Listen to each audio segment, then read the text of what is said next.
보내주신 자료들을 쭉 보니까요. 되게 흥미로운 지점이 있더라고요.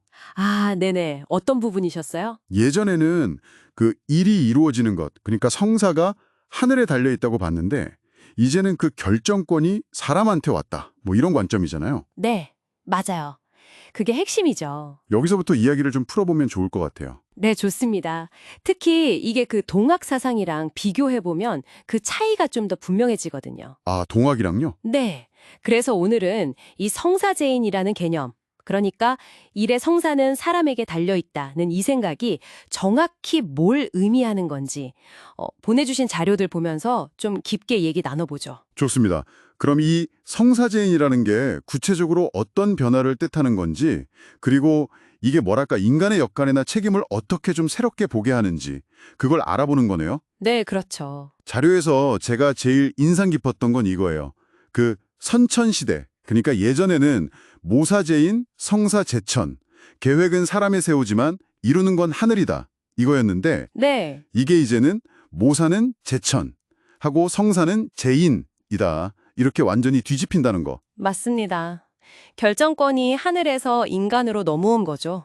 아주 큰 전환이에요. 와, 진짜 큰 변화인데 근데 어떻게 이런 전환이 가능해진 거예요? 그 배경이 궁금한데요. 아, 대순사장에서는 그 결정적인 계기를 그 구천상제님, 그러니까 우주의 최고신께서 직접 인간의 몸으로 오신 사건, 인신강세로 설명을 해요. 아, 신이 인간으로 오셨다. 네, 그걸 통해서 이제 정신, 즉 양뿐만 아니라 몸, 까지 가진 이 인간의 온전한 가치가 드러났다고 보는 거죠.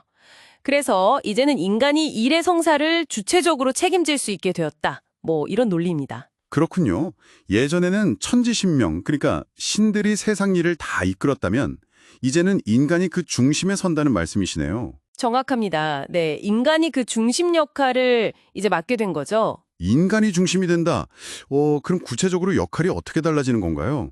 그 자료에 보면 천지신명이 운수 자리를 찾아서 각 사람과 각 가정을 드나들면서 기국을 시험한다. 이런 구절이 있더라고요. 네, 있죠. 여기서 기국이라는 건 뭐고 왜 신명들이 와서 시험을 하는 거죠? 아, 그 기국이라는 게 뭐랄까, 그릇의 크기, 그러니까 인간의 어떤 내면적인 준비 상태나 역량, 이런 걸 의미해요. 아하, 그릇. 네, 인간이 이제 성사의 주체가 되었으니까 그만큼의 책임과 역할을 감당할 준비가 되어 있는지 그걸 이제 신명들이 와서 이렇게 살펴보는 거죠.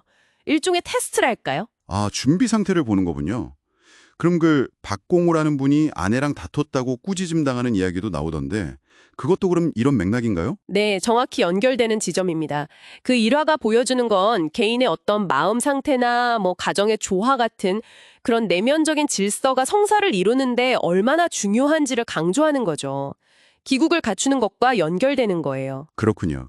내면의 조화가 중요해진다. 네, 이걸 그 대순사상의 음양론으로 좀 더 풀어보면 인간은 양으로서 전체를 이렇게 잘 조절하고 이끌어가는 조리 역할을 맡고요. 조리요?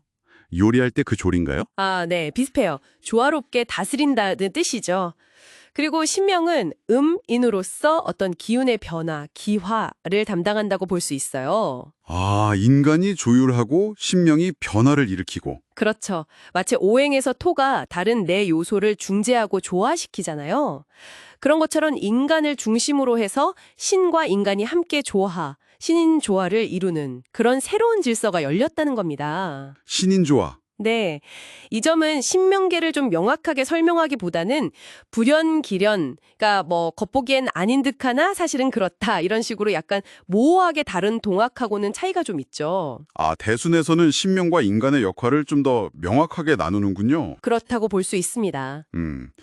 또 자료에서 몸속에 갇힌 신, 이러구나. 내부의 신을 깨워서 외부의 신과 소통한다. 이런 표현도 되게 강렬했어요. 이것도 어떤 의미인가요? 마치 인간 안에 뭔가 엄청난 게 있다는 느낌인데요. 맞아요. 되게 중요한 표현인데요. 대순사상에서는 인간을 그냥 뭐 운명에 따라가는 수동적인 존재로만 보지 않아요. 오히려 이 몸을 통해서 스스로 신적인 존재로까지 발전할 수 있는 그런 가능성을 가진 주체로 봅니다. 인간이 신적인 존재로 발전한다고요? 네. 내 안에 그 신성, 참된 나를 깨닫는 것이 곧 세상을 완성시키는 길, 즉 천지 성공으로 이어진다고 보는 거죠. 천지성공. 이게 바로 인존, 인간이 가장 존귀한 존재로서 궁극의 진리에 통하는 도통의 세계를 의미하기도 하고요. 와, 인존사상. 인간의 가치를 정말 높게 보네요. 그렇죠. 어떤 자료에서는 이걸 재밌게 비유하기도 하는데요. 신명을 한 방향으로만 정확하게 가는 디지털적인 존재로 보고요. 디지털이요.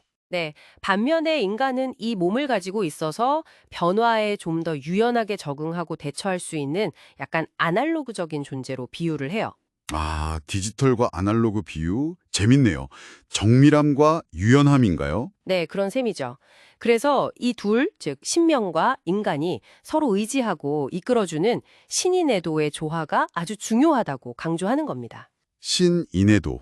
서로 도와야 완성이 되는 거군요. 맞습니다. 질베르 듀령 같은 학자가 말한 상상력의 끝에서 인간 상징이 신이 된다는 이야기나 또 박정진 교수가 한국 문화에서는 오히려 신이 인간이 되려고 한다는 해석과도 좀 연결해 볼 지점이 있어 보이고요. 흥미로운 연결점이네요. 자, 그럼 오늘 이야기를 좀 정리해 보면요. 대순사상의 성사제인이라는 개념을 통해서 이제 일의 성공과 실패를 결정하는 힘이 하늘에서 인간에게로 넘어왔다. 이런 관점을 살펴봤습니다. 네, 그렇죠. 아주 혁신적인 생각의 전환이죠. 이게 어떻게 보면 인간에게 더 큰 책임감을 주는 거지만 동시에 우리 안에 당신 안에도 세상을 움직이고 완성시킬 수 있는 엄청난 잠재력이 있다는 뜻이기도 한 것 같아요. 맞습니다. 인간의 어떤 존엄성, 그 가능성을 정말 최대한으로 끌어올리는 사상이라고 할 수 있죠. 당신 안에도 그런 힘과 가능성이 있다는 메시지이기도 하고요. 네. 마지막으로 청취자분들께 생각해 볼 만한 질문을 던져볼까 하는데요. 방금 그 신명은 디지털, 인간은 아날로그에 비유된다는 말씀 주셨잖아요. 네, 그 비유가 인상적이었죠. 정밀하지만 한 방향으로만 가는 원칙 같은 것, 디지털. 어쩌면 덜 정밀할 수 있지만 변화에 유연하게 대처하는 능력, 아날로그. 네, 그렇죠. 요즘처럼 정말 복잡하고 또 빠르게 변하는 세상 속에서 당신의 삶에서는 이 두 가지 속성, 어떤 흔들리지 않는 나만의 원칙과 또 상황에 맞게 변화하는 유연함, 이 두 사이의 균형점을 어떻게 찾아나가고 있는지 한번 좀 돌아보시는 건 어떨까 싶습니다.